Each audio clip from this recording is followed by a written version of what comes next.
Hi everyone, welcome back. It's Donna, seriously. And today I'd like to just share my skincare routine that I use typically in the morning.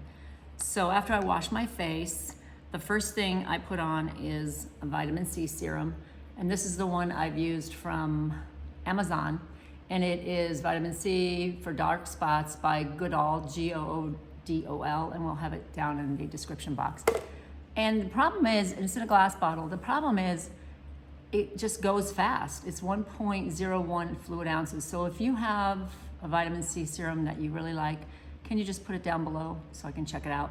So that's the first thing I do, and then I let it dry. And after it dries, the next thing I put on is this oil. Usually I use argan oil, but I'm trying this one. I think I got influenced by somebody. It has a nice little eucalyptus smell, and it's more spa-like, the smell of it. It says Ancient Greek Remedy Oil. I just put a dot on my palm, rub it in, and then just put it on my face. And it's really nice because you can breathe it in, the eucalyptus. So put that on next, and I let it dry. After that, depending on the seasons, and now it is winter, so fall, winter, I have to use on my dry skin a little thicker moisturizer. I've tried a bunch of different ones, and a lot of times my makeup will peel. So this is the one I came up with, and I was influenced by a couple of people on YouTube. In fact, I was watching Andrew Garfield, one of the Spider-Men, and he was doing a GQ video saying what's in his bag, what is fit, he can't live without, and this was one of the things. So this is, I've heard it pronounced twice, two different ways, Weleda or Weleda, and it's out of Germany. You can get it on Amazon or Target, and it's skin food, and this is the thicker version. They do have a skin food light, and it is super thick, and it does have a bit of a spa-like smell too. Nothing offensive or anything like that, but it's great. So what I do is I put it on my fingers and go like this, and then put it on my face this way, here, a little on my chin, and on my underneath my chin, and then just rub it in, and then let that sit for a little bit. And after that, well, actually, I'll put my eye cream on, and this is the one from First Aid Beauty 5-in-1 eye cream, and I just put on my ring finger. I think I was told that a long time ago from a parent I taught her son in first grade. And she did say to me, if you get nothing out of your skincare, your makeup, whatever, from what I'm going to tell you, she worked for Lancome at one of the department stores. She said, always use an eye cream. And my dermatologist differs from that because she says your moisturizer is fine. But I do put it on my ring finger, and I just go here like the C on my eyes, never on the eyelid. That's just me. I've watched people put it on their eyelid, but I don't do that. So I put this on in the morning as well. And after that, I always end with my sunscreen. And this is what I've been using for a long time. It's the La Roche-Posay, and the parent company for this is L'Oreal. And this has 100 SPF, Anthelios. The problem with this is I've used it for a long time, but years ago when I went to my dermatologist, she told me to get the La Roche-Posay Anthelios with the ingredient Mixoryl. Well, in the United States, we can get that, but only with an SPF of up to 15. In our country, the FDA does not allow anything more with that ingredient. So I'm going to go to my phone and tell you what the benefits are and what Mixoryl is all about. And I did get some, and I'll tell you where, but it says here, Mixoryl is the trade name, and there's a huge, long scientific name. We'll put it down below. It's an organic carbon-based sun filter developed and presented by L'Oreal in 1989. Then it says, is Mixoryl approved in the US? It says, however, the FDA has only approved some forms of Mixoryl in limited formulas. That means La Roche-Posay's US versions of the same sunscreen don't include Mixoryl. In the US, the only La Roche-Posay product with Mixoryl is an SPF of 15 moisturizer. So this one does not have it.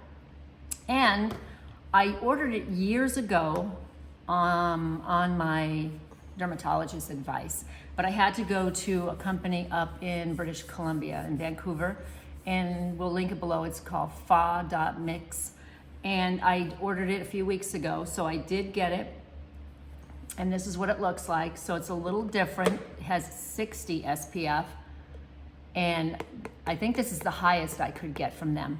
But it does have it underneath it. It says here for face, body, and very small, it just says with Mixoryl in it. So I'll start incorporating this, and I'm happy to have that. So this is for face and body, and actually, I think it was just body, and I just used it on my face. And the reason being is because I had a bout of skin cancer almost 5 years ago. And so we'll talk about that in a minute. But my dermatologist, I did go to her a couple weeks ago because I always get a yearly head to toe mold check because I have a bazillion moles. And I have been using Retin-A, and I use this on and off for years. And it's very expensive if you buy it under a doctor's prescription. And so she said to me, "Are you using Retin-A? Did you get it from Mexico?" I said yes. And she told me years ago, she says, as long as it has the opalescent color to it, that's good. So she just said she just doesn't find it. Find it benefiting. She said it's too harsh for skin. So she recommended, and it's expensive.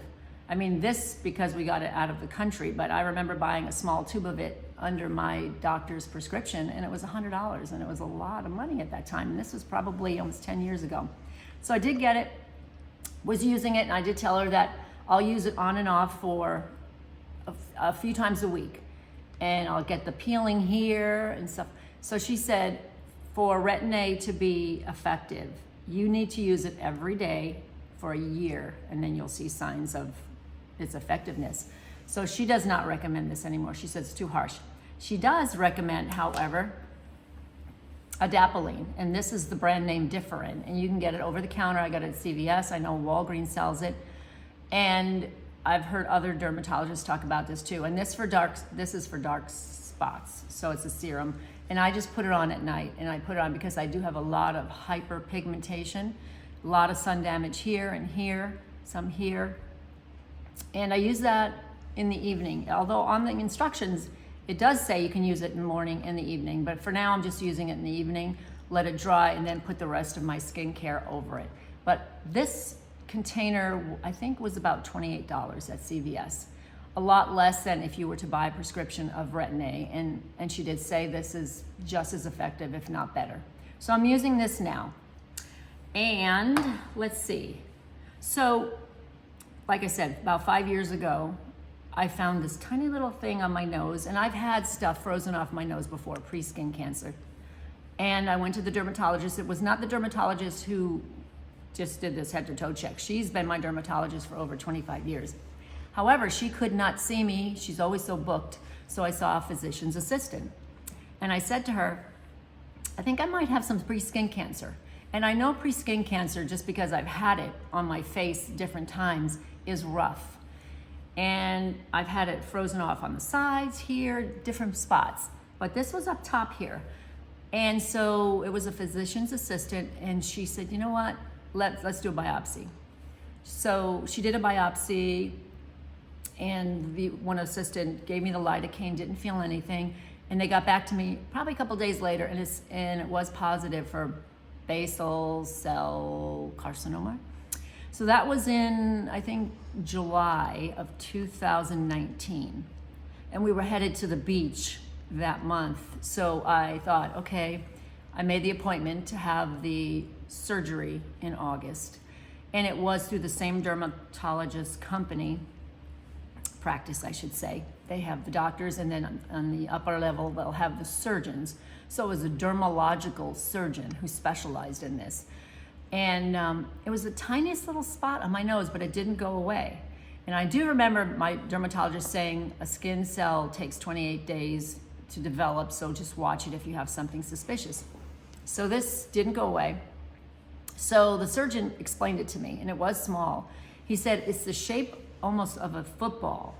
So to go in, what they had to do, they gave me the lidocaine shot, the anesthetic here, and then they take a specimen out, and then I believe I go sit in the waiting room with other patients that have had other things like that. You're not in the open waiting room being called back. And it almost takes about an hour. So then they come out and call you back in, say, okay, we need to get a little bit more. again, they shoot me up with lidocaine, take a little more out, and then I go and sit.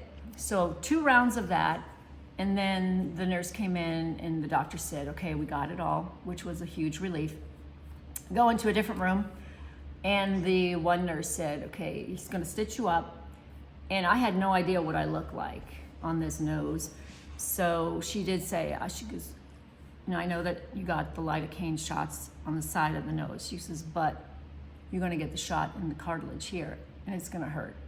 And I went, okay. So come and sit down, and I think she was, I can't remember, she gave it to me or the doctor. But anyway, it hurt like major hurt. So anyway, they ask you what your musical preference is. So, you know, you're listening to the music, whatever I happen to pick, I don't remember.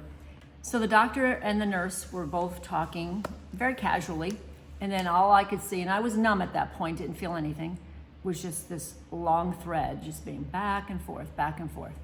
So after that, he finished, and the nurse said, would you like me to take a picture? And I said, okay. So she took my phone and took a picture. And then I didn't even see myself. And then she gave me the mirror, and I went, oh my gosh. So I kind of went from here down to here, underneath the tip of my nose. And till this day, it's still a little numb right here. And I have a tiny scar. He really did a good job with the stitching and all that stuff. But I counted the stitches, and they're almost like between 15 to 20 stitches. So I went home, and then I went back for like a post-op visit. And little by little, it got better, and we will insert a picture of, not the first the gross picture, because I can't find that one, but the one after a couple days when I started to heal, but you can see the stitches.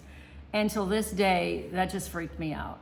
So skin cancer is a scary thing, and I know that when I was in college, I was a lifeguard for 4 summers, and here in Vegas, it's hot.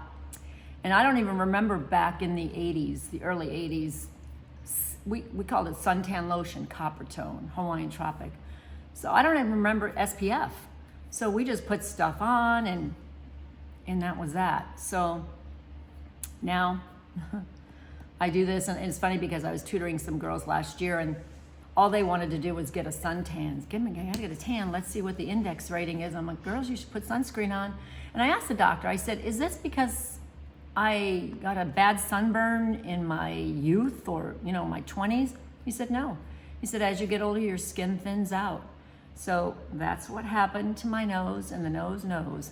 So this is all the stuff I use to help protect that. And I mean, I do sunscreen on my face and on my body, you know, but on my face every day in the house. I don't mess around with it. And that's that. So hopefully you found this informative. You can check out Mixoral on the online and check out and see what you think. But if you want to get any sunscreen with that ingredient in it, you have to go out of the country to do it. And British Columbia, Vancouver is the closest spot, and the company I dealt with is really quick, and we'll have it all linked below. So till the next time, I would love it if you like this video, to click on the like, and if you'd like to subscribe, I would love it. See you next time.